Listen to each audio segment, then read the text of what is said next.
Hello! I am Mudita, and welcome back to Satisfactory. In this save, I'm using a few of the new game modes that have been added with Update 1.2. I need 100 times the space elevator parts to complete each phase. Each machine takes 5 times the normal power, resource nodes are random, and so is the purity. This will be the last video of Phase 3. Finally. There should be enough time to make one more factory. I don't need a lot of computers or crystal oscillators, but enough that I want them automated. With enough storage as a buffer, I think I can get away with a small amount per minute. This will allow me to build machines closer to 100% clock speed to cut down on the amount of machines, and hopefully not add too much power consumption. The heavy modular frame factory is working away like a charm. Now I can reliably count on a steady 3 per minute headed to the storage, which should be more than enough. Before we head out to the next project, let's just make a brief detour back home. Well, that's not good. Apparently when I was reorganizing my storage down here, I completely forgot to set up the modular engines. And it looks like all of these still have a good amount in here, so for now, let's just go ahead and throw another one down.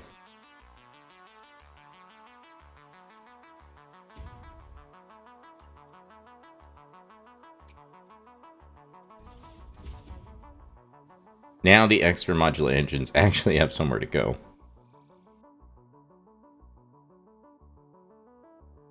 Just go ahead and help move things along here. Well, at least that's unclogged things. Thankfully, the adaptive control units are coming in on this belt, and so they've been feeding into the space elevator this whole time. Yeah, just like that. The main issue is, I bet you those towers are really backed up now.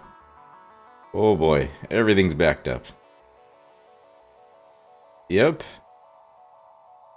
Yeah, we're pretty full on smart plating. Still got quite a bit to go through. Uh-oh. The rubber's backed up. That could cause this factory to shut down, but it looks like everything is still running. Oh, but it's about to start shutting off. Alright, well, time to throw in some emergency measures here. I think the easiest thing to do would be to add a smart splitter here.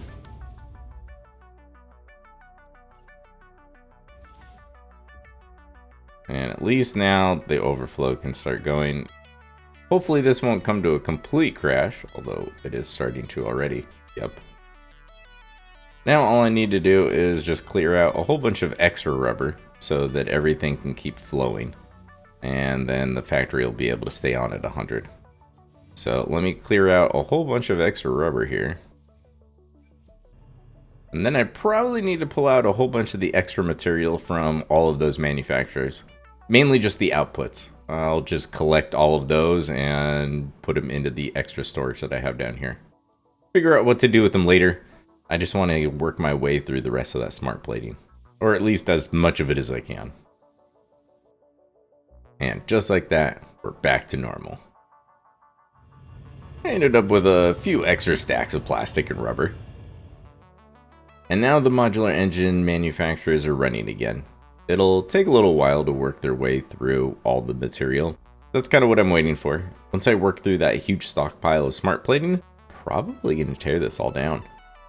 But I am pretty far from that, so for today's adventure, we are headed out back to the Rocky Desert. We are back in the Rocky Desert. To explain why, let's go over a few things. The major part to automate today is computers. We've got the default and the 2 alternates. Just like the last factory, I'm not shipping any of these parts anywhere. All of this is just going to my storage and dimensional depot. I'm only going to be making 2 computers per minute, and with such a low rate, you can honestly pick whichever recipe. One may be slightly more expensive for certain materials than others, but when you're dealing with small amounts, I think it's best to go with what's most convenient. Now, when you're looking to scale things up, like for the space elevator parts, then the cost for certain materials might start to add up and you want to consider other things.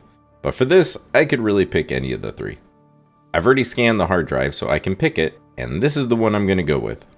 Like I said, any of these would have worked, but since I really want to automate at least 1 crystal oscillator per minute, This just lets me kill 2 birds with 1 stone. And if we look at crystal oscillators, I really prefer the insulated crystal oscillator alternate recipe.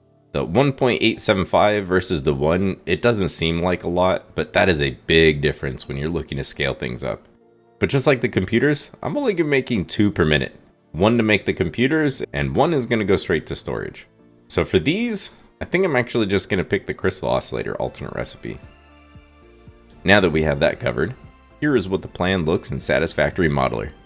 As you can see, I'll be making 2 computers, and those are going to storage. And in total, just 1 crystal oscillator is going to go to storage. Alright, so the bulk of this middle is just either making the circuit boards, which I'm using the silicon circuit board, which just needs silica and copper sheets.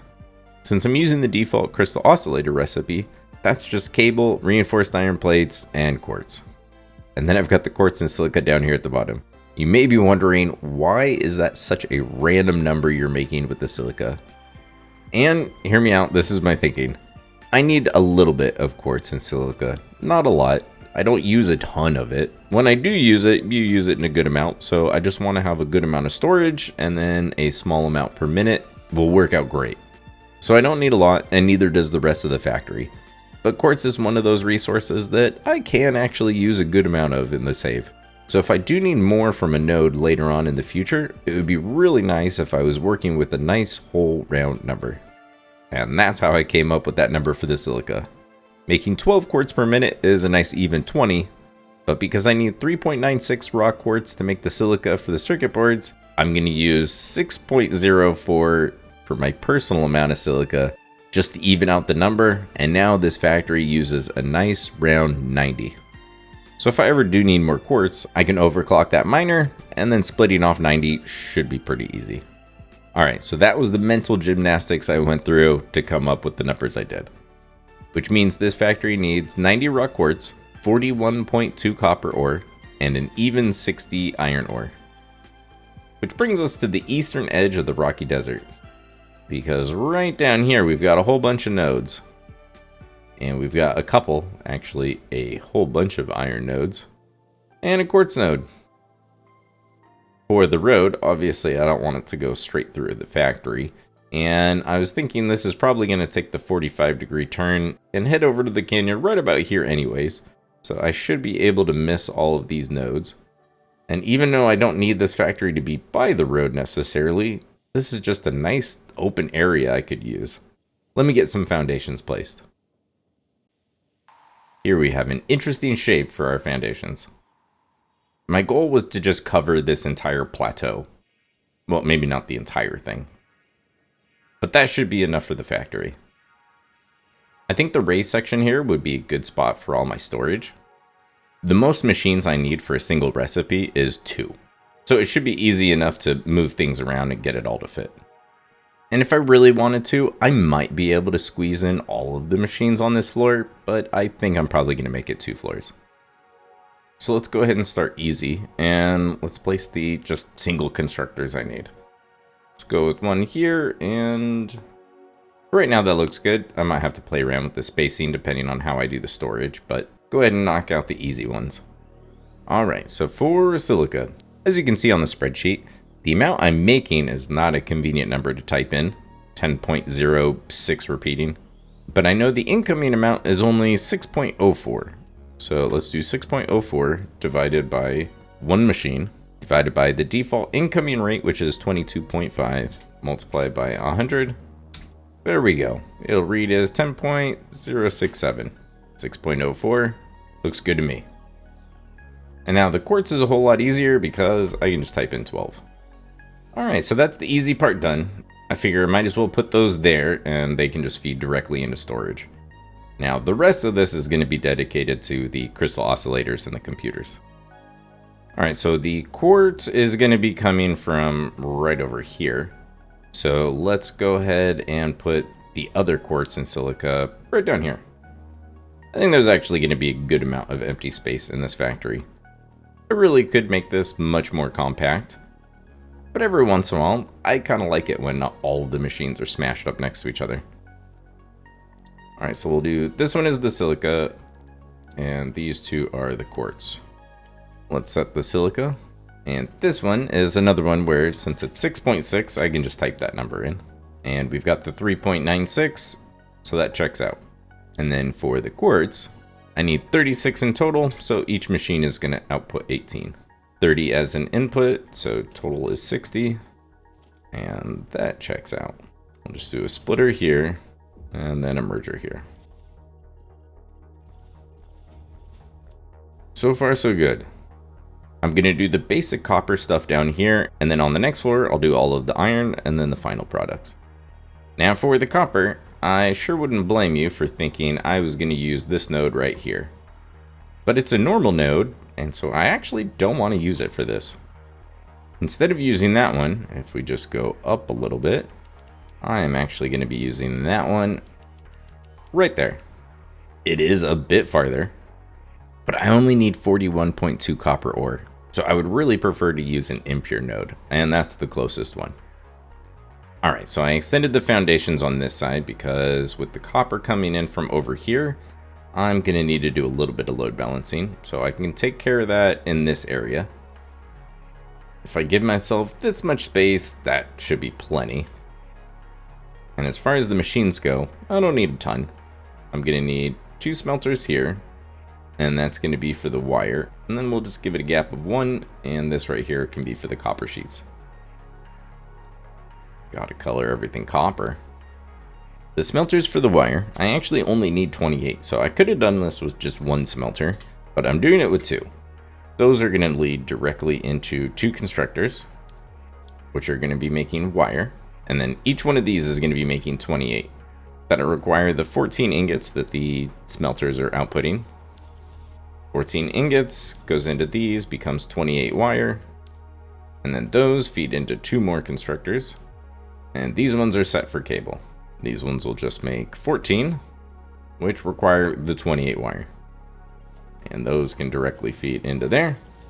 So if I really wanted to, I could have placed 1 smelter, 2 constructors for the wire, and then 1 constructor for the cable, and that would have cut down on the amount of machines. This saves me a few megawatts, and honestly, I just like the way it looks better. Now for the other copper part. Let's make some ingots. And this one is going to be set for 13.2. That's also going to lead directly into a constructor. And this one will be doing copper sheets. And this is going to be 6.6, which needs 13.2 ingots. Terrific. And then those copper sheets are going to be fed into an assembler, which we'll just put right up here. Alright, so those can feed right into here. And with this, we're going to use the silicon circuit board, and we are going to make 3 per minute, which needs 6.6 of both the copper sheets and the silica. So this is making our 6.6 copper sheets. This right here is making my 6.6 silica. So now, let's go ahead and put this in straight mode. And there we go. There's the setup for 3 whole circuit boards. Before we get to the load balancing, let me add the second floor and we'll get the rest of the machines in first. We're back with more foundations. I try to keep some of the edges the same, actually most of them really, so that it's not too hard. But it's also stuff that can easily change when I get to the decorating phase. Alright, so for the layout, I'm thinking the iron stuff is going to go over here, and then in the middle will be the manufacturers, and then the single assembler I need at the very end. So let's start at the beginning. Because I only need 5 reinforced iron plates, I'm just using the default because it's easy. Cast screws does cut out a step, but other than that, I'm just using default recipes. So let's go ahead and get some smelters placed. And I think if I give myself 4 foundations, it's going to be plenty. Alright, so we've got 4 smelters, which you already know what that means. That means it's going to lead into 4 constructors. And then all of this is going to lead into an assembler, which I think I'm just going to put over here. This floor has more machines, but I've still got plenty of room. Sometimes it's just easier to work backwards, especially with these recipes. 1 assembler at 100% makes the 5 that I need, so I need 30 plates, 60 screws per minute. Alright, so let's come over here and let's start with the screws. So if I need 60 screws, that means each of these constructors is going to make 30. And to make 30, that means they need 7.5 ingots each. The other constructors are doing the plates. And because I need 30 in total, each one of these will make 15, which means 22.5 for the smelters. Let's go ahead and finish off this part.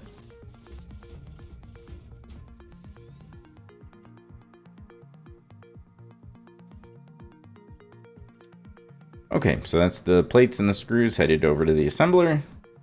Now I just need to do a tiny bit of load balancing. So let's start with these. So let's see, the first two need 7.5 each, so that's 15 in total. The second two each need 22.5, so that's 45 in total. Why does that belt look so weird? That's better. This is one of the advantages to the default recipe, is you just have some nice ratios to deal with. We need 1/4 of the iron ore here, 3/4 over here. And to do that, we just need 2 splitters and 1 merger. 60 iron ore will plug into here, and then we'll have 30 and 30. Split this 30 in half, so there's 15, and here's 15, 15 and 30, there's my 45. And that is everything I need for the reinforced iron plates. And those reinforced iron plates are going into 2 manufacturers. Default crystal oscillator recipe. Each one is making 1, and yep, that works for me. Let's see, are these just the right distance apart? So that would be convenient. Oh, terrific. Okay, so the first one's gonna go there. Let's replace these. Alright, splitter to machine works, but not the other way around. Every once in a while that happens. Now, with those being so close, I can't put the other 2 right underneath. So, you know what, let's just go ahead and tier them a little bit. That one will go there. And then that one can go there. Do some quick stubby lifts here.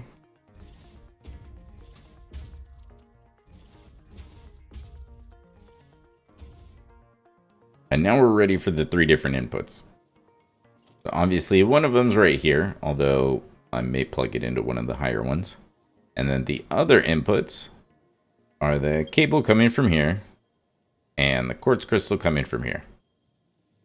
So I've got everything taken care of for the crystal oscillators. Now one of those is going to feed right into an assembler. Let's have that feed right into there. The other one, I need one more alternate. Okay, so now we can set the crystal computer. This will be making a whopping 2 per minute, which means it needs the 3 circuit boards and 1 crystal oscillator. So we've got the 1 crystal oscillator coming from there, and then the 3 circuit boards are coming out of here. And now the output from here and the output from here will go over to the second floor of the storage once I figure that out. The first floor will do just the quartz and the silica, and then the second floor will do these 2. And that'll give me lots of room to just fill it up with tons of storage. Since the output rate for all of these is really slow, I just want to give myself a nice big buffer before things start sinking. These are all things that I can use, you know, a couple here and there, but then when I build a new factory, I'll go through a whole bunch of silica making the windows, and then a bunch more of the quartz crystal going through signs. And I think for the computers, the main culprit is things like the block signal, because I have it included in my blueprints for the road. It starts to add up after a while. In a blink of an eye, all the in-factory belt work is done. Giving myself all this extra space is pretty nice, because getting the things from this floor up to this floor was pretty easy.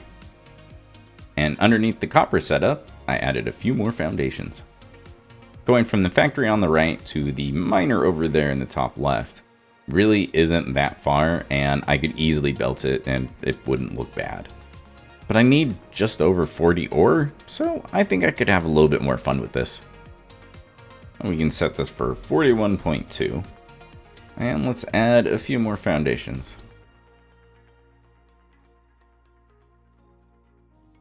I think this is going to be another good spot for my corner truck station. So for now, let's just go ahead and place this probably right around here. Been a little while, but I think it's time to bring back the cart roads. I only need a little over 40 ore per minute, so I think carts could easily do this. If I need 3 or 4, what's the big deal?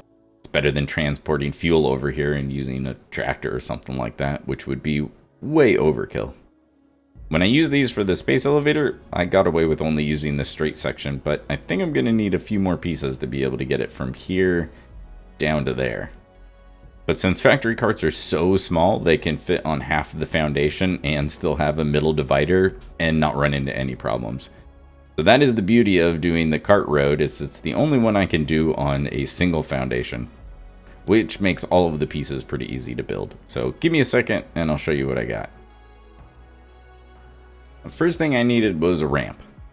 So we've got the ramps in place, and then I made most of the rest of the pieces. So I've got a 90-degree turn, and then I thought, a 45-degree turn would probably be pretty nice. Even though the carts are probably the least susceptible to slowing down on the 90-degree turn, the 45-degree turns just look better instead of zigzagging back and forth.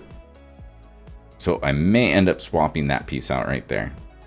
And this is where it started to get just a little bit trickier.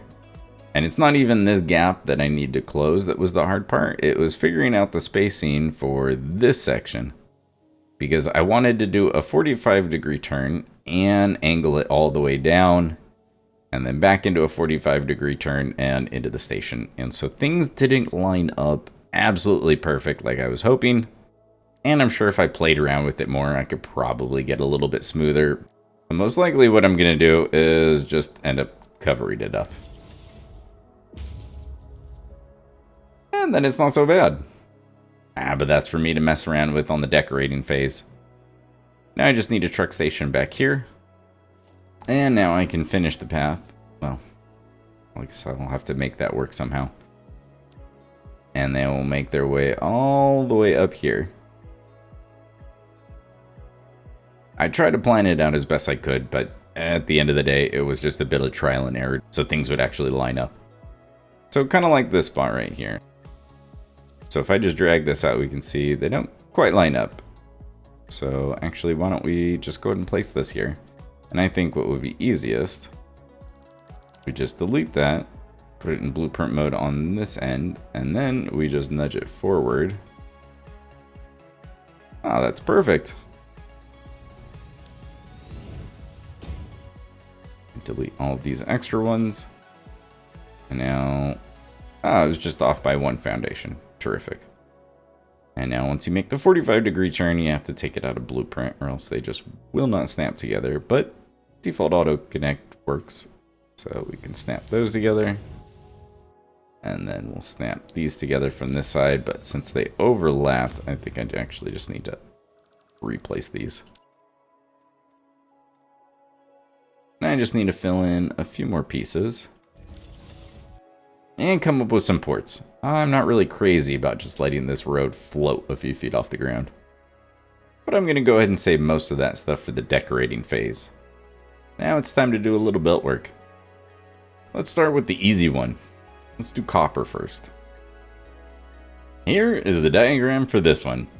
So I know when you look closely, it's kind of crazy when you look at all the numbers. Although, the next one's worse. This one wasn't too bad.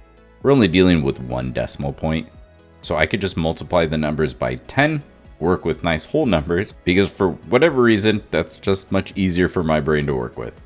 So if you think about it that way, if you just move the decimal point over to the right by 1, it all looks pretty normal and much easier to understand.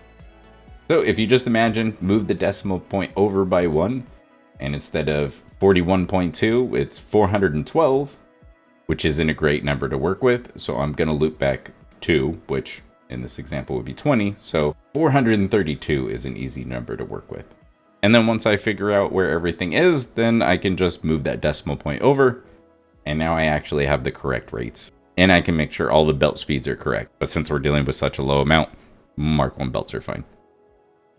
All right, so for this, we're going to start with a merger. We'll place that one there, and I've got enough room, but not a ton, so we'll just go with a 2-meter gap in between everything. Now I need 4 splitters. Alright, and the easy one is on the left here. I do have a lot of space side to side, so I'm going to put everything just in the middle of the foundations. Alright, and so that one can go right there.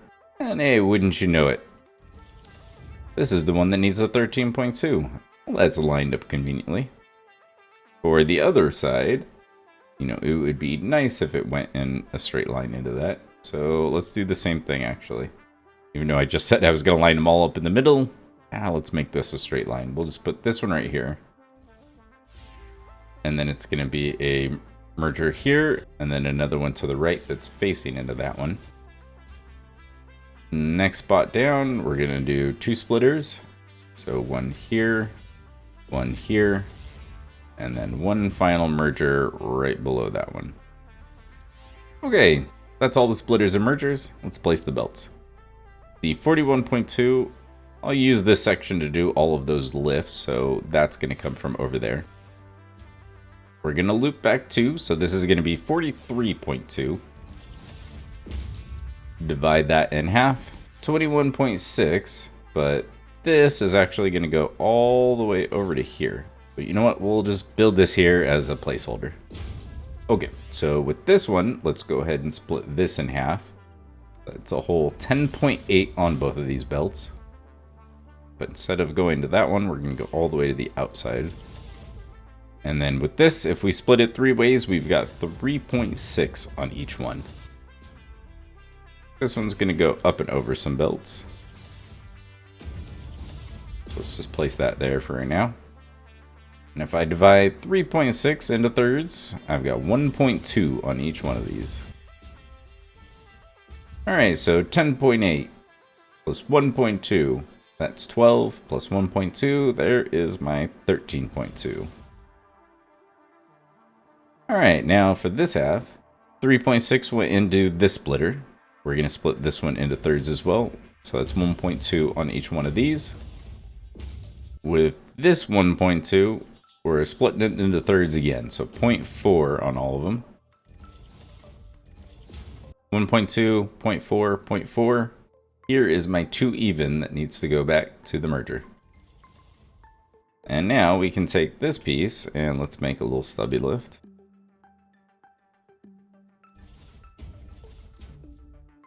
And then I just remade my stubbies. Having these blueprinted is just really convenient. Cycle through until I find the one that I want. Now lock it in place. Get that lined up. And then it'll go that way. Terrific.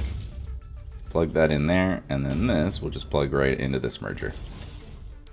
I obviously could have built the stubby lift on top of that merger, but every once in a while I like to switch things up. Okay, so this right here is a belt of 21.6 plus the 0.4. Now we've got 22 headed into that merger. Out of this merger is going to be 24.4. So the last bit I need is from here. So one last stubby lift. And now I've got my 28 even to head right into there. Not that bad. It could have been worse. Speaking of being worse, let's head over to here. And I think this open area should give me enough space for all the load balancing I need. I hope.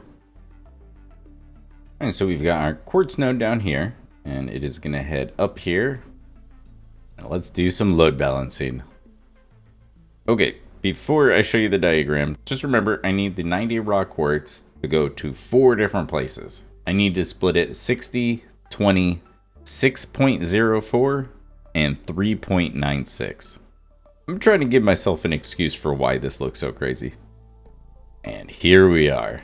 This is the nightmare I've come up with. With this one, it's a little bit worse. Instead of only 1 decimal point, I'm dealing with 2. But the same thing. If I multiply all the numbers by 100, it's just a lot easier for me to comprehend. Alright, so let's start at the very beginning. Thankfully, I decided to work with a convenient whole number, which is 90. And so that made at least the beginning a lot easier, so I could kind of easily knock out 2 of the outputs. So we're going to start with a splitter there. And then we're going to come over to this foundation.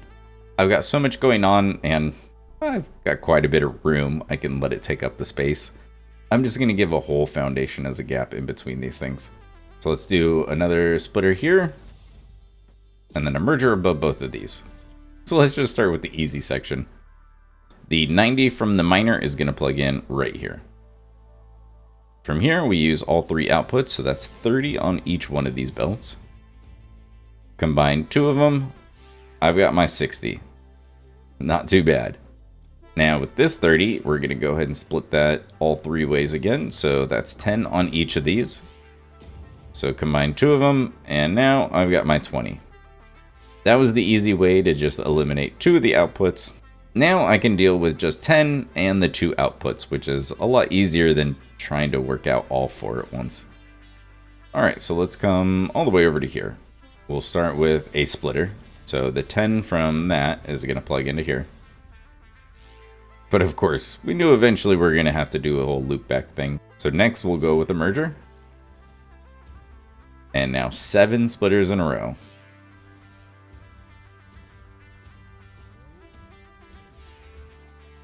Alright, and on the left, I only need 1 merger. Next column of foundations over. Let's start at the top. So we've got 1 merger here. We'll skip that spot, and then we'll do 2. And then right below that is a splitter. Next column of foundations over, we've got 1 more splitter. And then we're on to the next one, which, realizing I didn't actually add enough foundations. Alright, so this was the only one for that column. Now we're on to this one. So we've got 1 splitter here, and then we spin it around and we've got 1 more splitter here. Final column, we need a merger next to that one, and then 1 more merger above that. Okay, a few more mergers and splitters than normal. With the belt work, we're working with 10. We split that in half, we've got 5. And then the other 5 is going to go all the way up there. And surprisingly enough, even with this much going on, I don't actually have the need for that many lifts. At least I don't have a lot of things that need a crisscross from side to side. Alright, so we'll just leave that lift there. And let's work with this 5.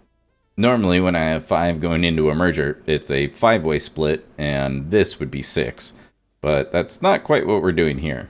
Instead, we're looping back 0.12, and so this is 5.12. And like I said, this is where it makes a lot more sense, at least for me. If you just move the decimal point 2 over, 512, that's a lot easier to work with. Because then you split it in half and it's 256 and 256, which I think for most of us are just easier numbers to deal with. Alright, and so we need to skip that first spot, so this one will go out to here, and then all the way up to that merger. Okay, so 2.56, or 256, 1.28. That comes all the way out to here.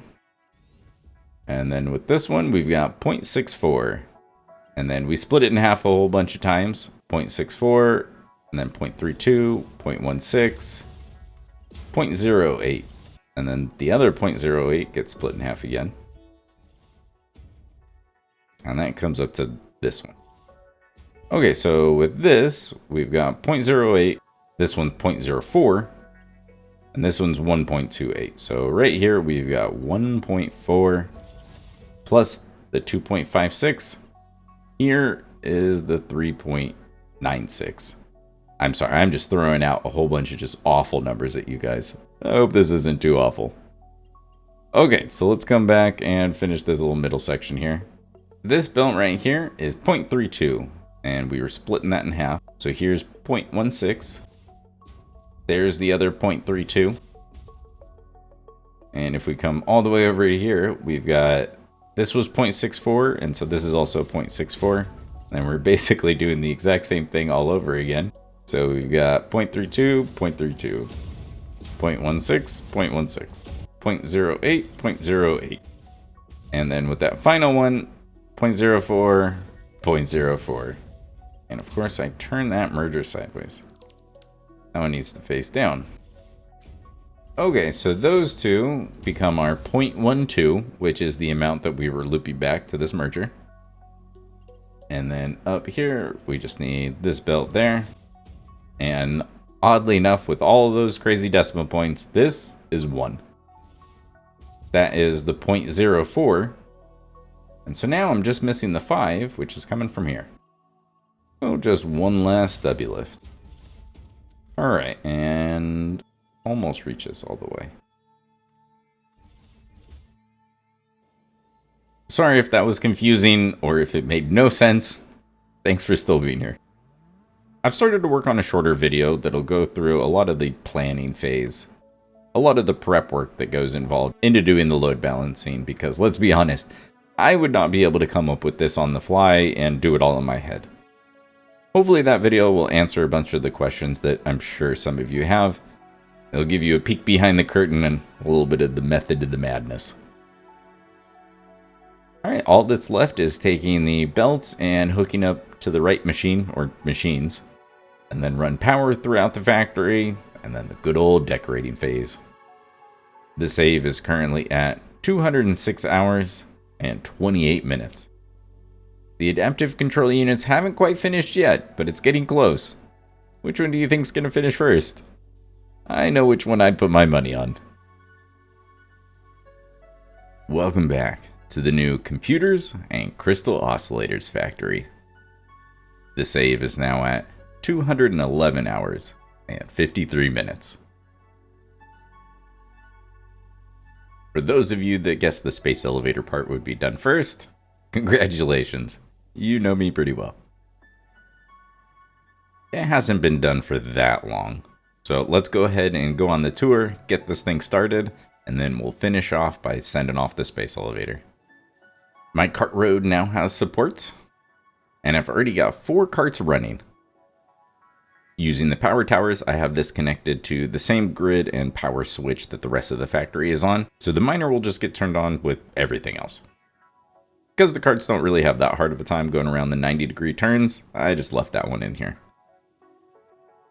With 4 carts, I'm hoping that should be enough throughput, but it's easy enough just to add some more. On the other side of the factory, we've got the other 2 nodes that I need. Since these really don't have far to go, I decided to just use some big frame pillars surrounding the belts. And then they just lead right into the factory over here. I've become a big fan of adding the pipes to the outside in random places just to kind of break up big walls. I've still got access to the cave down below, and we've got a little warning just in case. Alright, let's start over here, which is more or less the entrance. We're connecting to the main grid with the power tower right here. And then that just comes over to here, which is where I have the priority power switch and the light control panel. And then from there, that goes back up and then connects to the factory, but then also comes back out to the power tower, which lets me get the power out to that copper node. I thought the stairs fit better instead of just putting the elevator on the outside. But we'll check that out in a second. So first we come in here and we've got storage to the right, and then we've got the factory to the left. So I did something a little bit different. I don't know why it popped into my head, but sometimes when you go to like a more industrial area that's kind of warehouses, maybe automotive, that sort of a thing, and it'll be a big area, but then they'll still have like an office somewhere in the corner. And half of it looks normal, but then as soon as you look up, it's just like all unfinished and sometimes really open. And so that was my thinking, is I would just have the normal glass down here, but then still kind of leave it open at the top. And so I did that on both sides, and really just playing around with different designs. So we have this initial walkway, and then it opens up to the rest of the factory. The personal Quartz Crystal and Silica are over here on the right. And then we've got everything else over here on the left. With all this open space, I thought adding some stairs would be a good way to kind of take up some space and make it a little bit easier to traverse. And then if we head to the back corner over here, we've got a way to go down some stairs. And here we've got our quartz load balancing. All of the items exit right here. Go up just a short little section on the outside. And then they branch off to where they need to go. And then all of the finished products make their way over to here. and this is where they head up to the next floor. Now, the one thing I didn't do that I almost always do is I didn't add a buffer for the truck station.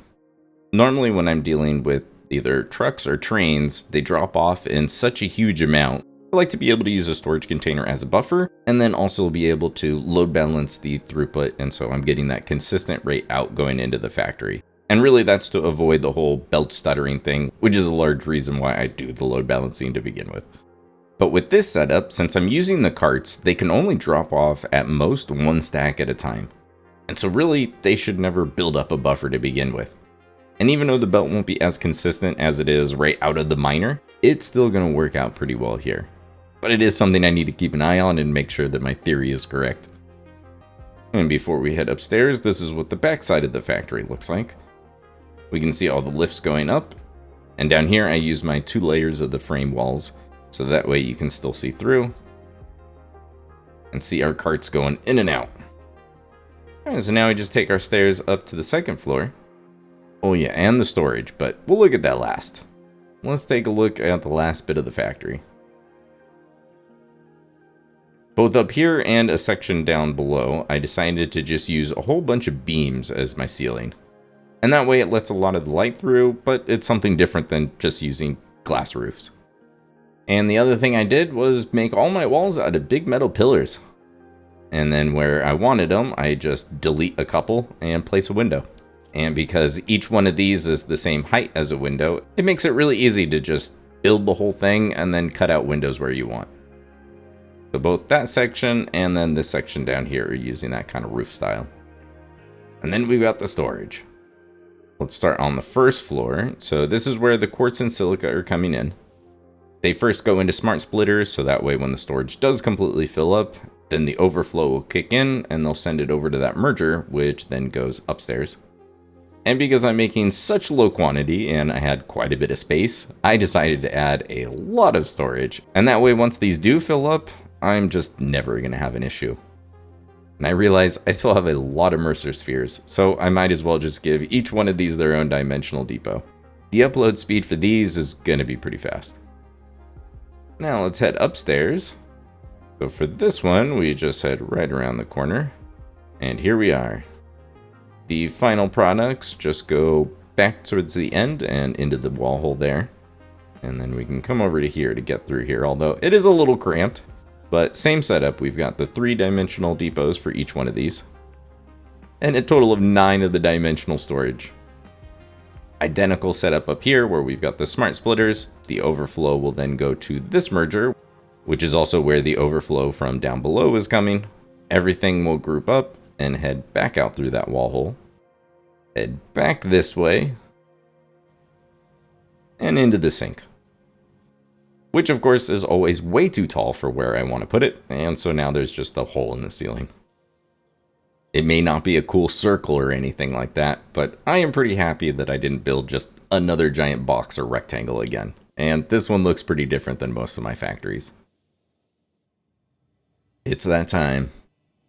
The consumption will probably be a little bit lower than this because there's a couple things that are underclocked, but thankfully I've got plenty of power right now. So let's see how long this takes.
And there go the first computers.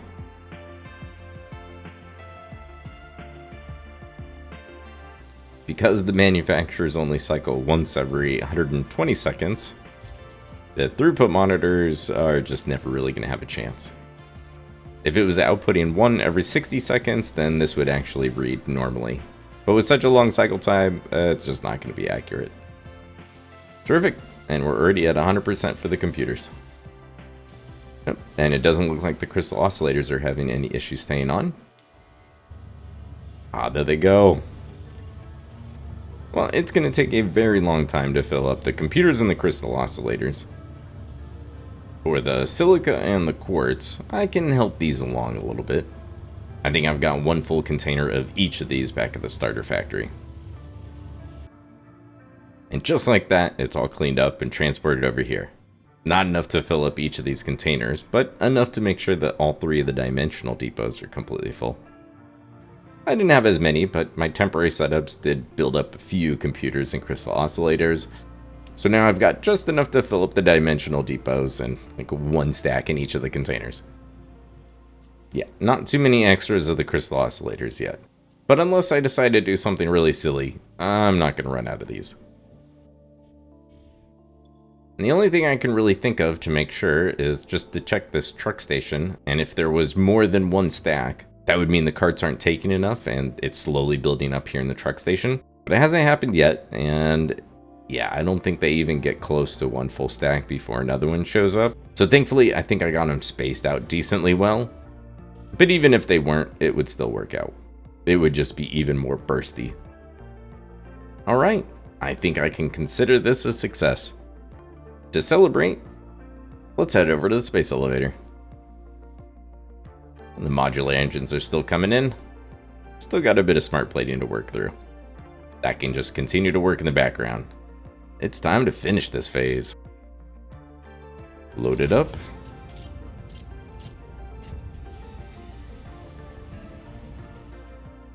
Now it's sealed.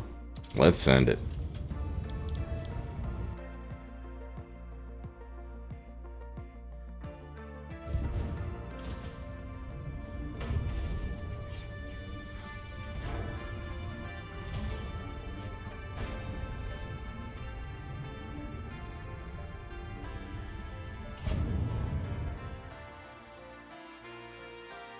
Phase 3 of project assembly completed. Fixit's predictions indicate pioneers should generally reach this point faster with above average results, but we should all adjust our expectations according to the situation. It is understandable. The pressure and complexity will only increase from here, so be sure to take on Phase 4 with efficiency and competence. I can strive for efficiency. Competence. Ooh, that's a tall order. Look at those new space elevator requirements. Honestly, compared to the last two phases, the amounts for this aren't so bad. Only 50,000. That's so much better than 250,000, right? That is going to do it for this one. Thank you so much for being here. I now have computers and all the parts needed for signs and billboards automated. Now that I'm extending my road and rail network all over the map and building more permanent factories, this factory is going to come in handy going forward. By the time I finished this factory, the last space elevator part was finished and I was able to send off the shipment. It only took a little over 212 hours, but I am finally in Phase 4. This is very exciting and daunting. I have much better power options now, but also machines that are going to absolutely murder my power grid. But first, I need aluminum. Look forward to that, and thanks for watching.